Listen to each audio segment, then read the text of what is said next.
CM గారు ఇవే కాకుండా ఈ 5 సంవత్సరాలు కూడా పంచాయతీల్లో ఒక రోడ్డు కానీ ఒక డ్రైన్ కానీ తీసుకునే పరిస్థితి లేదు. నిధులన్నీ కూడా పక్కదో పట్టించిన పరిస్థితి. మళ్ళా తిరిగి పూర్వవైభవం పంచాయతీలకు వచ్చింది. మీ పంచాయతీల్లోని మీ అందరూ కూడా ఎక్కడ రోడ్లు పోయినా డ్రైన్లు పోయినా పంచాయతీల నుంచి చేసుకోవడానికి ఆల్రెడీ ఈ రోజుకి 100 రోజుల్లో ఒక్కొక్క నియోజకవర్గానికి మన పవన్ కళ్యాణ్ గారు ఒక్కొక్క నియోజకవర్గానికి ప్రస్తుతానికి మొన్న 10 కోట్ల రూపాయలు మళ్ళా తిరిగి ఇంకో 20 కోట్ల రూపాయలు శాంక్షన్ చేయడం జరిగింది. ఓవరాల్ గా 30 కోట్ల రూపాయలు పంచాయతీలకి 100 రోజుల్లో ఇవ్వడం జరిగింది. ఇందాకే నాకు ఎప్పటి నుంచో ఈ లింగాల కాలనీ వాళ్ళందరూ కూడా నాకు డ్రైన్ గురించి చెప్తూనే ఉన్నారు. లింగాల కాలనీ డ్రైన్ కి ఇప్పుడే నేను ఒకసారి మన ఆర్డబ్ల్యూఎస్ వాళ్ళు పిలిచి అడిగా. 5 లక్షలు 10 లక్షలు కాదు, ఆ లింగాల కాలనీలోని ఎంత మేరకు అయితే డ్రైన్ కట్టడానికి అవుతుందో మొత్తం చెప్పండి అని చెప్పారు. అదేవిధంగా ఈరోజు ఇందిరా కాలనీ, ఈ కాలనీ, దుర్గా కాలనీ ఇటువైపు కూడా కొంచెం డ్రైన్ ప్రాబ్లం చాలా ఎక్కువగా ఉంది. మొన్న తీయించారు కానీ దాని పర్మనెంట్ సొల్యూషన్ మీకు కావాలి. ఆ పర్మనెంట్ సొల్యూషన్కి కూడా ఎంత అవుతుంది ఏంటన్నది ఇందాకే మాట్లాడడం జరిగింది. పంచాయతీలో కూడా ఆల్రెడీ కొంత ఫండ్ వచ్చినది, ఇంకా పంచాయతీలో ఫండ్ కూడా వస్తుంది. కంపల్సరీగా పంచాయతీలకు ఇచ్చిన డబ్బుల్ని పంచాయతీల్లోనే ఉపయోగించుకునేటట్టుగా ఏర్పాటు చేసే కార్యక్రమం కూడా మేమందరం కూడా తీసుకుంటాం. మీకు ఇంకో హామీ ఇస్తున్నా, ఎప్పటి నుంచో డబుల్ రోడ్, మన పాయకరావుపేట డబుల్ రోడ్ నేను అధికారంలోకి వచ్చిన తర్వాత వితిన్ 6 months లో రోడ్డు కూడా వేయిస్తానని మీ అందరికీ కూడా హామీ ఇచ్చున్నాం. ఆ రోడ్డు కూడా మళ్ళా ఉడావాల దగ్గర నుంచి ఆ రోడ్డు కూడా శాంక్షన్ తీసుకొచ్చి ఆ రోడ్డు కూడా డబుల్ రోడ్ వేసి మీ అందరికీ కూడా అక్కడ కూడా ఇబ్బంది లేకుండా చేసే బాధ్యత కూడా మేము అందరం కూడా తీసుకుంటాం. ఈ రోజు ఇది ప్రజాప్రభుత్వం. ఎక్కడైనా ఈ రోజు కూడా మేము వచ్చి మీ దగ్గరకు వచ్చి మాట్లాడేసి వెళ్ళిపోవడం కాదు, యాక్చువల్గా వీళ్ళని కూడా క్లియర్గా జీవోలు చదువుకోమని చెప్పాం. ప్రతి మండలంలోని ప్రతి గ్రామంలోని కూడా ఒక ప్రజా వేదిక ఏర్పాటు చేయాలి. ప్రజా వేదిక అంటే మాలాగా రాజకీయ నాయకులు అందరం కూర్చొని మాట్లాడేసి వెళ్ళిపోవడం కాదు. ప్రజా వేదిక అంటే మీ ప్రాబ్లమ్స్ ఏమున్నాయి, మీ కష్టాలు ఏమున్నాయి, మీ అందరి దగ్గర నుంచి కూడా వినతి పత్రాలు తీసుకోమని, దానికి సంబంధించి అందరికీ కూడా న్యాయం చేయాలని గౌరవ సీఎం గారు ఆదేశించారు. రేపటి నుంచి జరిగే ప్రతి కార్యక్రమంలో కూడా ఒక గ్రీవెన్సీ సెల్ ఏర్పాటు చేయండి. వాళ్ళు ఎవరైనా ఏమైనా కాగితాలు తీసుకొస్తే అవన్నీ ఇచ్చి, ఎవరు ఏ డిపార్ట్మెంట్కి ఆ డిపార్ట్మెంట్ ఇచ్చి దానికి కన్సాలిడేటెడ్స్ నాకు పంపించాల్సిన బాధ్యత కూడా ఇక్కడ ఎండిఓల మీద బాధ్యత ఉందని చెప్పి ఈ రోజు 100 రోజులకి కూడా చాలా మంది ఏమన్నారంటే వాలంటీర్లు లేకపోతే పెన్షన్లు ఇప్పించలేమని చెప్పి చాలా సందర్భాలు అన్నారు. ఇక్కడ రాజకీయాలు మాట్లాడడం కాదు, ఎందుకంటే వేదిక మీద అన్ని రాజకీయ పార్టీల వాళ్ళు ఉన్నారు.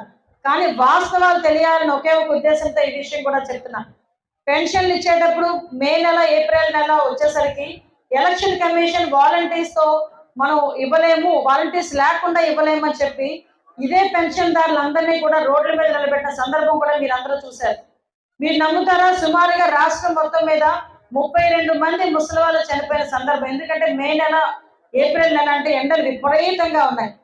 సో తర్వాత వచ్చేసరికి ఫస్ట్ నెల 7,000 రూపాయలు పెన్షన్, తర్వాత నెల 4,000 రూపాయలు పెన్షన్ పెంచేటప్పుడు వాలంటీర్స్ లేకపోతే పంచలేమేమో అని అధికారులందరూ కూడా ఒక దగ్గర ఉంటే గౌరవ చంద్రబాబు నాయుడు గారు ఒక ఆలోచన చేసి సెక్రటేరియట్ స్టాఫ్ని ఇచ్చుకొని ఇంతకు ముందు ఎలాగైతే ఇంటింటికి ఇచ్చేవారో అదే పద్ధతిలో పెన్షన్లు ఇస్తున్నాం. అన్ని కూడా ఒకే రోజు జరగాలి. ప్రతి ఒక్క నియోజకవర్గంలోని కూడా ఆ ఎమ్మెల్యేలైనా మంత్రులైనా నియోజకవర్గంలో ఉండి దగ్గరుండి ఇవ్వండి అని చెప్తే మీరు నమ్ముతారా, ఒకే ఒక రోజు 90% మేరకు ఇంటింటికి తీసుకెళ్లి పెన్షన్లు ఇచ్చిన ఘనత కూడా ఈరోజు ఈ గవర్నమెంట్కి చెల్లుతుంది. అదేవిధంగా మొన్న గవర్నమెంట్ లో నేనున్నాను. ఆ రోజు మీటింగ్ లో, క్యాబినెట్ మీటింగ్ లో 1వ తారీఖుని ఆదివారం వచ్చింది. ఆదివారం 1వ తారీఖున వచ్చేసరికి మేమందరం ఉన్నాం, సార్ 2వ తారీఖుని ఇప్పిద్దామండి, ఆదివారం అధికారులందరికీ కూడా సెలవు అనుకున్నాం కదా, ఆదివారం కూడా అధికారులను పనిచేయమంటే ఇబ్బంది పడతారు, సో సోమవారం ఇద్దాం సార్ అన్నాం. ఏ సోమవారం ఎందుకు, శనివారం ఇవ్వలేరా అని అడిగారు. అది చంద్రబాబు నాయుడు గారు అంటే.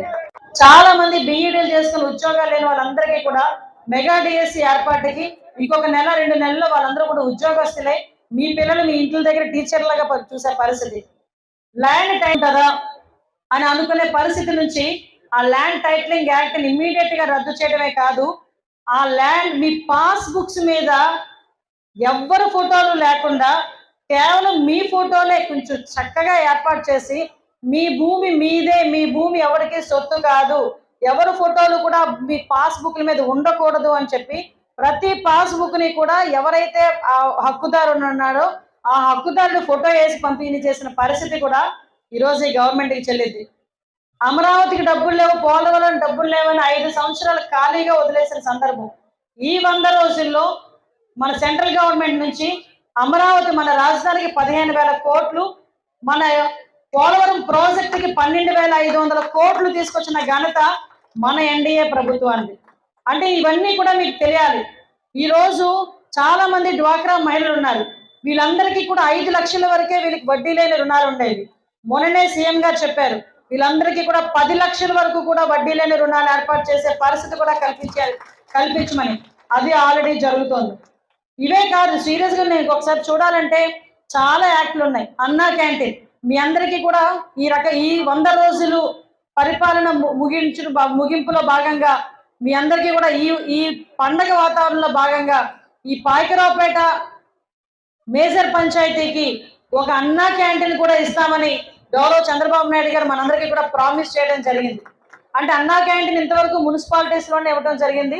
మనకి ఇక్కడ కూడా మనకు అన్నా క్యాంటీన్ ఇవ్వడానికి కూడా ఎవరు చేయలే. మళ్ళా మనం వచ్చిందో చేద్దాం అనుకున్నాం.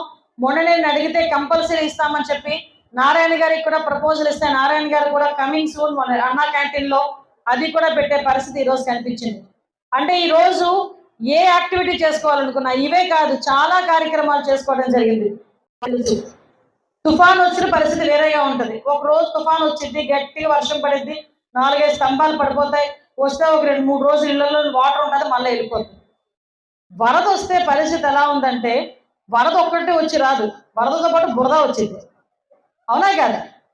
10 రోజులు విజయవాడలో ఇంచుమించుగా కొన్ని వార్డుల్లో వరదతో పాటు వరద కూడా వాటర్ కూడా బయటికి వెళ్ళలేని పరిస్థితి. ఫస్ట్ 4 రోజులు అయితే నీళ్ళలోనే చాలా మంది ఉండిపోయారు. చంద్రబాబు నాయుడు గారు నేను ఆ రోజు కలిసే ఉన్నాం. మా ఆఫీస్కి వచ్చి అక్కడి నుంచి ఒక్కసారి అజిత్ సంఘ్ దగ్గరికి వెళ్ళి వరద ఎలా ఉందో చూసుకొని అవన్నీ ఏర్పాట్లు చూసి హైదరాబాద్ వెళ్తాను అని చెప్పిన పెద్ద మనిషి. చంద్రబాబు నాయుడు గారి వయస్సు 74 సంవత్సరాలు. మనం 74 సంవత్సరాలు వచ్చినాయి అంటే చేతికి కర్ర ఇచ్చి లోపల కూర్చోబెడతారు మా ఇంట్లో వాళ్ళు.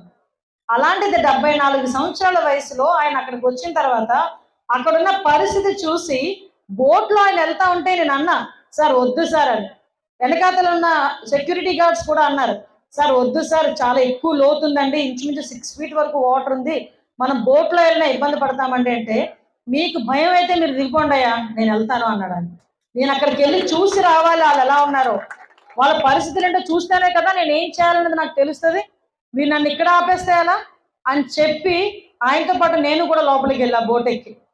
నాకు ఒక పక్క నుంచి ఇలాగే ఉంది 6 అడుగులు, ఆయన అయితే 6 అడుగులున్నారు కాబట్టి పర్వాలేదు, అందరూ ఉంటారు, నేనైతే మునిగిపోతాను గ్యారెంటీ. అంటే జనరల్గా అందరూ ఎంతమంది ఉన్నా పరిస్థితి వెనకాతల అక్కడ అంత పానిక్ సిచ్యువేషన్, చాలా భయంకరమైన పరిస్థితి.